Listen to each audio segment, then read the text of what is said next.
out of the bag. Don't sue us, Red Letter Media.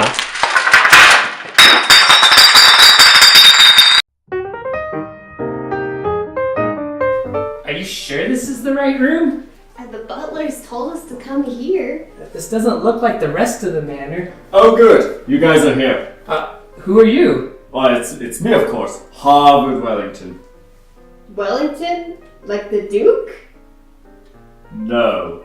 Harvard? Like the school? No. Wellington? Like the beef? I'm Harvard Wellington, owner of Wellington Ball Bearings, a very prestigious company. I've never heard of it before. Well, what seems to be the trouble, Mr. Wellington? We're here from Thunderbolt DVD Repair, and we understand that you had some kind of issue? Yes, it's this confounded, fangled DVD player. It's not playing any more videos for me. If you don't mind, Mr. Wellington, why do you have it set up in this closet in your mansion? Oh, this is my peasant room. It's my shrine to the little people. I come in here sometimes so I can feel like I'm one of them. And you're watching it on this old dilapidated DVD player? Yes, must have it fixed. I need it to watch my Don Knotts video collection. Oh my gosh, this guy is loaded. We could charge him whatever we want. We could charge him like $1,000 an hour. 10,000 an hour? Oh good, I thought it was going to be expensive. He said 10,000 an hour? 20,000? Goodness, you're twisting my arm now. Very well. Oh my god, we are sick. Oh, we'll get started right now, Mr. Wellington. Very good. Let's take a look at this. Mr. Wellington, would you like to join us? Oh, yes. Yes, I find that delightful.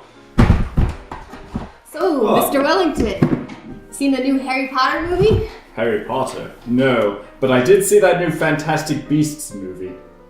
An address. What's that? A safe house in Paris. Why would I need a safe house in Paris? Should things at some point go terribly wrong, it's good to have a place to go. You know, for a cup of tea. Fantastic Beasts 2, The Crimes of Grindelwald takes us back to the wizarding world and all things Harry Potter. This time, Grindelwald is on the loose, starting a war. Or is he? And Newt Scamander's back, playing with Fantastic Beasts. Also, other characters have things happening. Drama ensues. So, Amy, what did you think of Harry Potter 10, Fantastic Beasts 2, Tawdry Misgivings of that cheeky Grindelwald? Well, I gotta say, I actually liked it better than the first Fantastic Beasts. I thought it was a bit more balanced than the first one. Balanced in what way? Balanced in they knew what the story was about. Yeah, I have to agree. Fantastic Beasts and Where to Find Them was more of, oh no, Grindelwald's out doing stuff. But we're trying to pretend it's about all these magical creatures. Enjoy Newt Scamander wandering around chasing after animals, I Yeah, guess. it didn't know what kind of movie it wanted to be. This one knew what it wanted to be. Okay, that's interesting because I'm taking the exact opposite standpoint. The first movie knew exactly what it wanted to be. It wanted to be Fantastic Beasts, and that drives the plot. And then the second one, it says, oh, we still have to call ourselves Fantastic Beasts, so we'll kind of put them in there, but we kind of want to do this other thing. So it didn't know what it wanted to be. It felt a lot more to me like throwing stuff at the wall. I don't know. I felt like they finally hit their stride that, okay, Grindelwald's the threat. He's not Voldemort, he's Grindelwald, but that's still our villain. Yeah, I feel like this is the story they've wanted to tell the whole time. We just wanted to do something with Grindelwald. Mm-hmm. Well, then why didn't they tell that story? Because they had the Fantastic Beast hook. Like, they gotta bring you in on that. Like, this isn't some This crazy... isn't a Harry Potter prequel. This is about just another story. But secretly it's a Harry Potter It's a prequel. Harry Potter Okay, prequel. then why are they calling the series Fantastic Beasts then? Because there's a J.K. Rowling book called Fantastic Beasts. Yes, I know that, but why couldn't the first movie have been Agents of Dumbledore, Fantastic Beasts and Where to Find Them? And Because then there this one could be Agents of Dumbledore, Crimes of Grindelwald.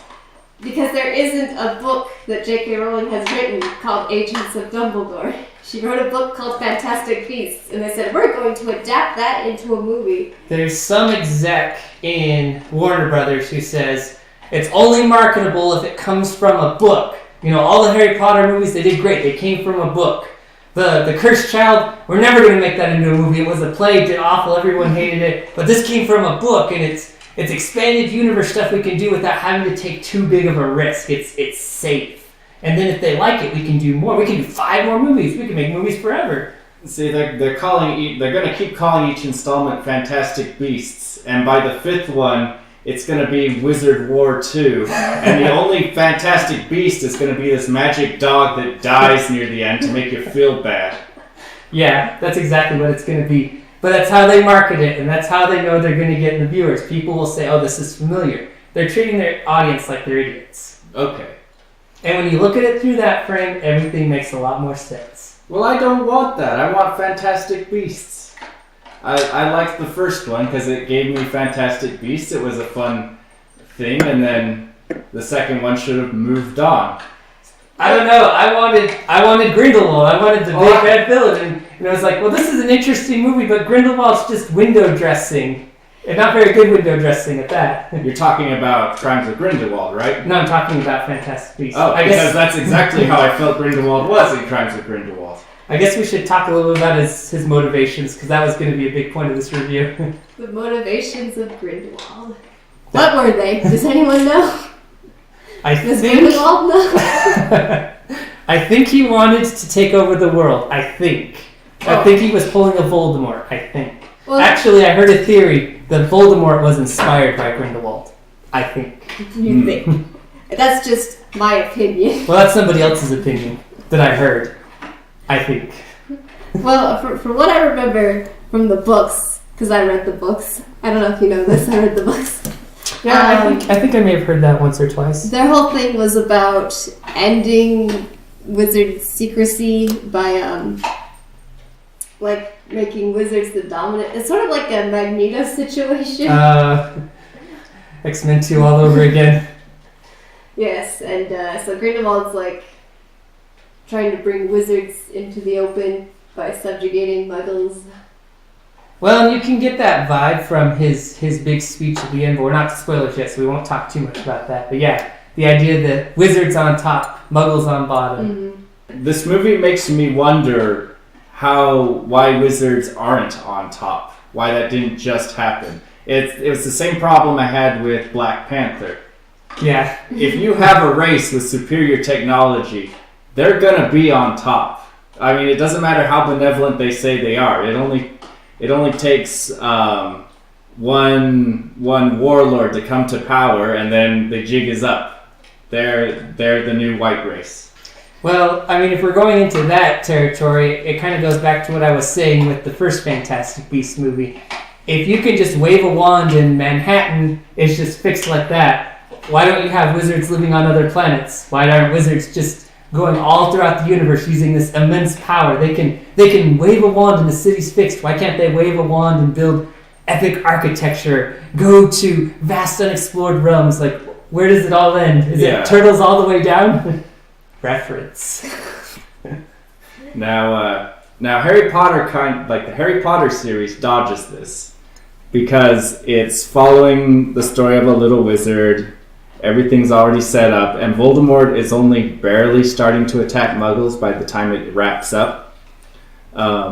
So you don't really think about how wizards relate to Muggles, or. Well, it's kind of the basic urban fantasy. There's this magical stuff that happens in the background, in the fringes, and it really only has that influence in the fringes because it would never stand the light of day in the center spotlight, so to speak. Yeah.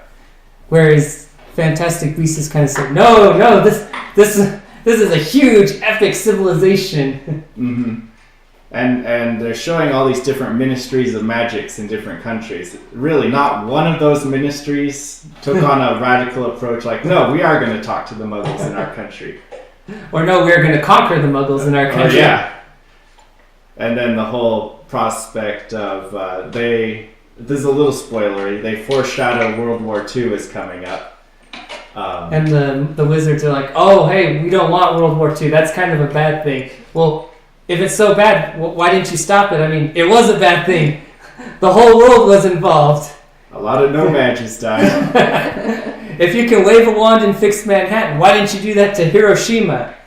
Too soon? Too soon. Or Pearl Harbor, or London, or Berlin. Yeah. All these places that just got beat the crap out of. But nope, couldn't do it. No, But Manhattan, we can do that. Yes. Well, the wizards caused Manhattan, so they cleaned that up. Oh, culpability, huh? Yep.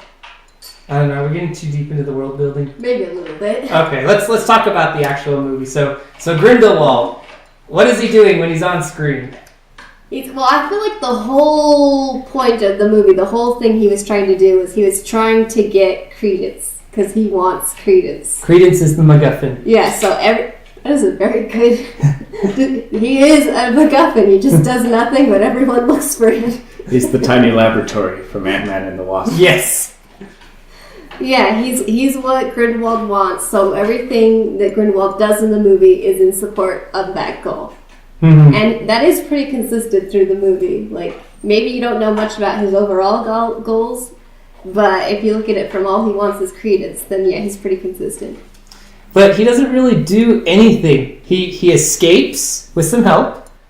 He goes into a house and lets his henchmen take care of the residents. He sits on a rooftop and talks to some people. And then he has a stirring speech that would make Hitler weep. But what does he actually do? Well, he has all his little henchmen running around pulling strings to send credence to him. Is that to mirror kind of Dumbledore and how he's always been having people, his agents, go out? Well, now that you mention it, that is kind of what it seems like too. Agents of Dumbledore. Let's be honest, it would have been a better marketing ploy. Everybody would have gone and seen it anyway, but it wasn't safe. I guess not. Dumbledore, why can't you go? I cannot move against Grindelwald. It has to be you. So let's talk about fan service. Good things, bad things. What do you two feel? I felt they were restrained, and I appreciated that. Like, too much can get a little over. I know everybody wants every character to be someone, but then that can get like distracting from the story. Why wasn't Dumbledore teaching the Weasley's grandfather in his Defense Against the Dark Arts class? See, they actually had a fan service character in there, that it was very subtle, and so I like that. We're talking about the lady, the hat, shall we say? No, I'm talking about, he mentions McLaggen. Oh! If you read the books, or if you've seen the 6th movie, you know that name. I completely missed that. Yeah. Not that I didn't recognize the name, I just didn't. You just didn't catch it. I was like, okay, that's a good reference. Like, it's not a big character, but it's like a name you know. So it's like, okay, that's good. That works. Your thoughts on the fan service? Yeah, I agree. I liked how restrained it was. I felt like the time at Hogwarts felt a little unnecessary and drawn out, but I found myself liking it. I wonder how this series would be to someone coming to it new, because how well they would be able to follow things. Because I feel like these movies have been made entirely for Harry Potter fans. Yeah. Well, here's so Rayanne and Kaylee, they haven't read the books. They've only seen Really? the movies. Yeah, and they like Fantastic Beasts better than the Harry Potter movies. Oh. Yeah. Oh. I don't know if I can abide that.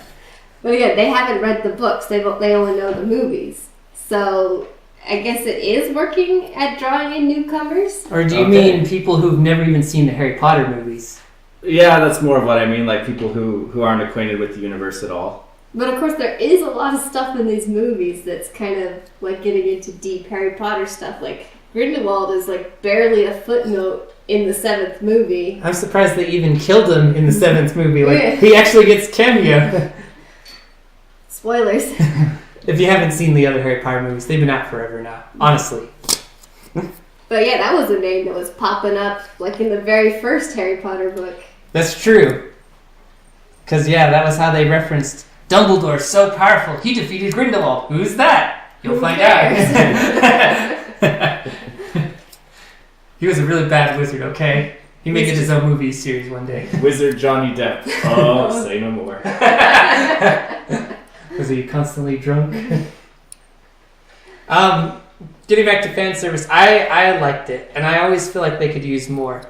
I feel like it's like the Marvel movies, where it's not fan service so much as just self-referential to other things happening in the universe. So anytime they showed Hogwarts, yeah, I want to see Hogwarts. Everybody loves Hogwarts. Yeah, we want to see characters we know. We want to see young McGonagall and young Dumbledore. And can we have Voldemort as a student at the class? I think I don't think he was born yet. Yeah, we did some math. A couple of friends and I, we did some math, and I think what we come to the conclusion was Voldemort was probably born right around the end of the 30s. Or you could just look it up. Well, yeah, doing some math. Because isn't he in his 70s, in the 90s, when the Harry Potters were set? Okay, so in 1942, he was in his 5th year. Was he really? Yeah, because... 50 years before 1992, when the second book takes place. Oh, so he would... Oh! He would have been born right as these movies are happening. Yep. Okay. Oh, and a friend suggested that's how they end the 5th movie is. It shows kind of where everybody's gone, like what Newt Scamander's doing, what they're all doing, and then it ends with Dumbledore walking into the orphanage. Oh. And then you can have the spin-off series called The Voldemort Years. The Riddle Years. The Riddle Years, yes. Come on, you all know you'd watch it. So is it time to get into spoilers? Yeah, let's do some spoilers. So what's the first spoiler? Well, it should be no shock that on the internet, the thing that everybody is most concerned about or had the most grievance with was the plot. Some said it meandered, some said it wasn't focused. It felt like half a movie. Oh, yeah? Yes, like the big Grindelwald speech. That's the end of the second act, where the heroes fail, and then they need to build back up to the climax. You have your false defeat. Yes. Now, that could be argued that this is the second movie in the franchise, and that this middle climax, or this non-climax, is just par for the course for a middle movie. But it didn't feel satisfying. It didn't quite wrap up like a movie should. See, here's the thing for me about the plot structure. You don't really have a point of view protagonist that you stick with consistently. It opens with Grindelwald, and you think, oh, he's the main baddie, therefore he's going to get a lot of screen time to show what he's doing. And he gets the most screen time at the very end of the film, where he gives his Hitler speech. We must take the earth from the undeserving muggles, but we will do it nicely. I don't hate muggles. Newt is not really the main character. He's just kind of this protagonist that gets swept up into events, and he finally takes action when he finds out his lady friend's in Paris, and it's like, we're going to Paris to find my lady friend. And honestly, when they find the circus, does he do anything except look for, what's her name? Tina? Tina? Yeah. I can remember Queenie's name, but apparently not Tina. Well, she's not a particularly memorable character. I'm gonna say, I think she's better in this movie than she was in the first one. I really liked her and Newt's scene in the archives where they were having their moment together. Yeah, that was really good. Oh, this is good characterization right here. I love this. Yeah, both of them I think were a lot better in this movie than in the first. Newt actually has a reason to do things. And when he starts doing that, then he kind of becomes the main character. But then you have Lestrange, Lita, right? Lita. Okay, I'm remembering names now. You have Lita. And she's kind of gets a lot of scenes and point of view when they're going back in Hogwarts and foreshadowing all the stuff with their brother. And it's like, so are we going to be following her now for a while? And then there's little things with Dumbledore, and you just have all this. Oh, and then you've got the subplot with Queenie and Jacob, which I really liked how they ended that, having her...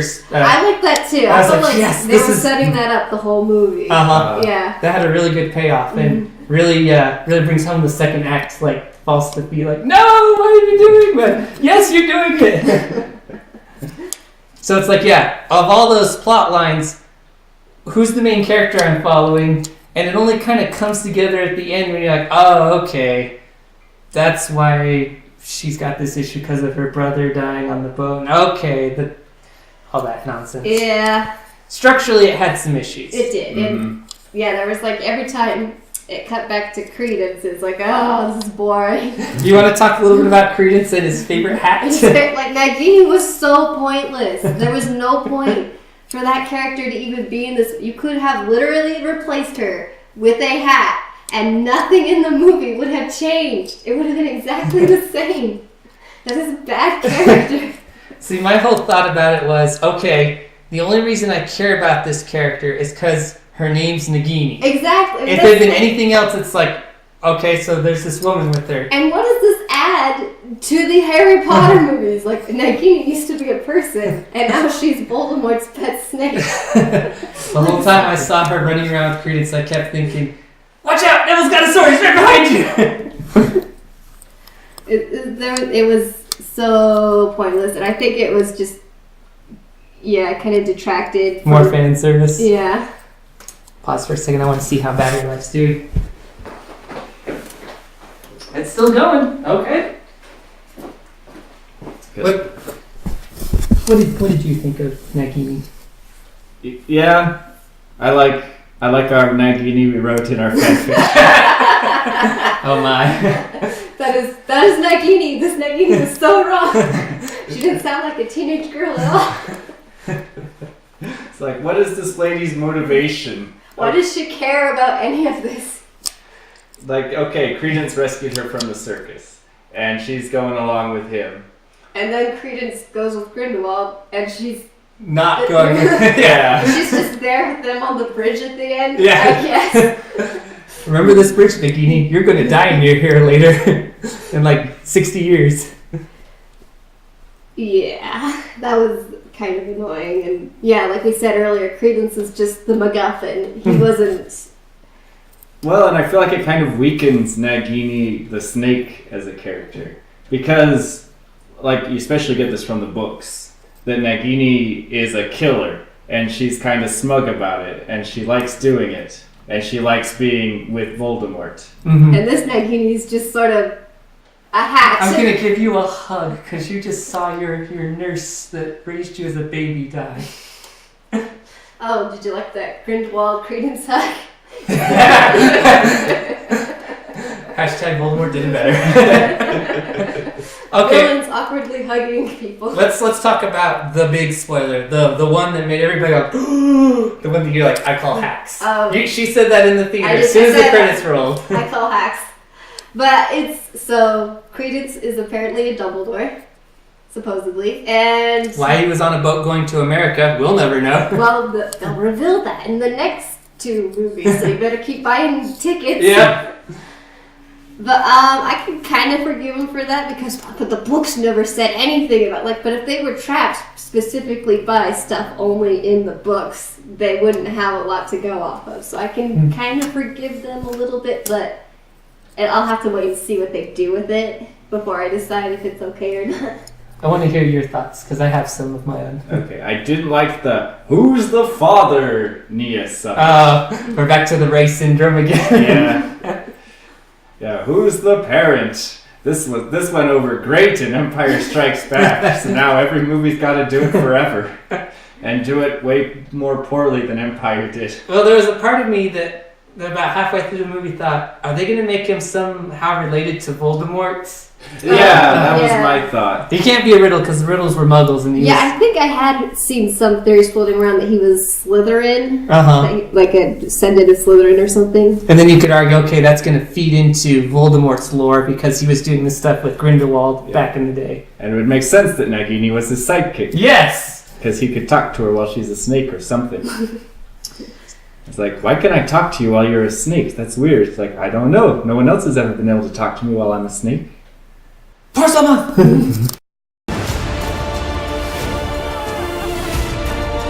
The time's coming when you're gonna have to pick a side. No, I don't do sides.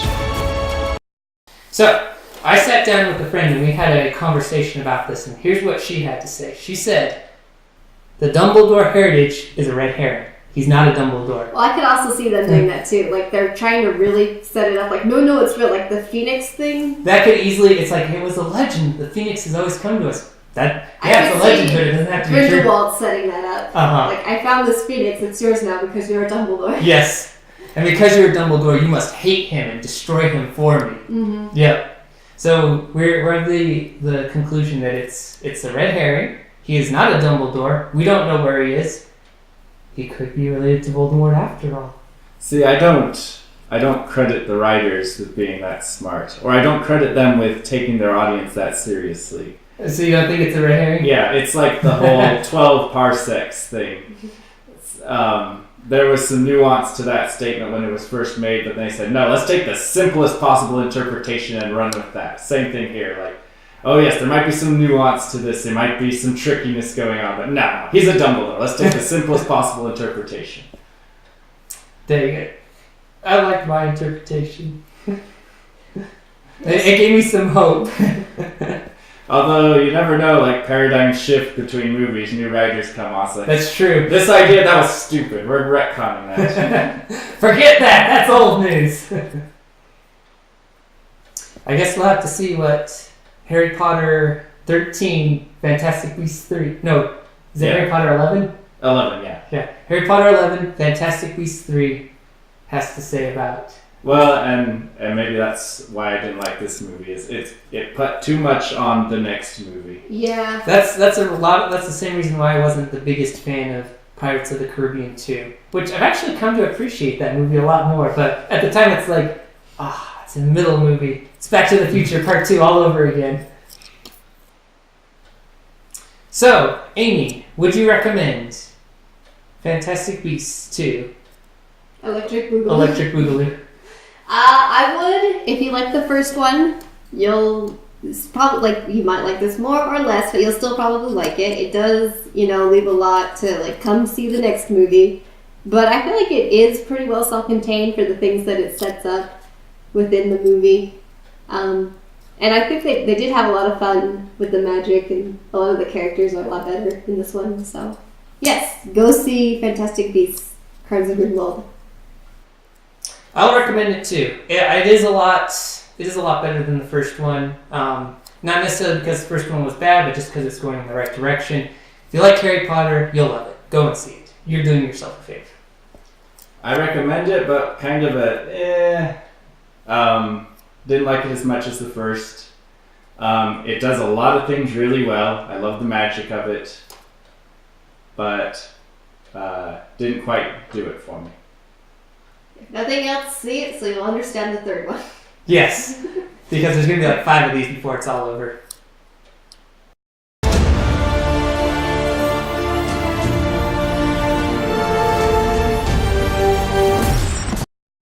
All right, Mr. Wellington. Well, we will send you the bill, and then we'll be back again to do some more work on this tomorrow.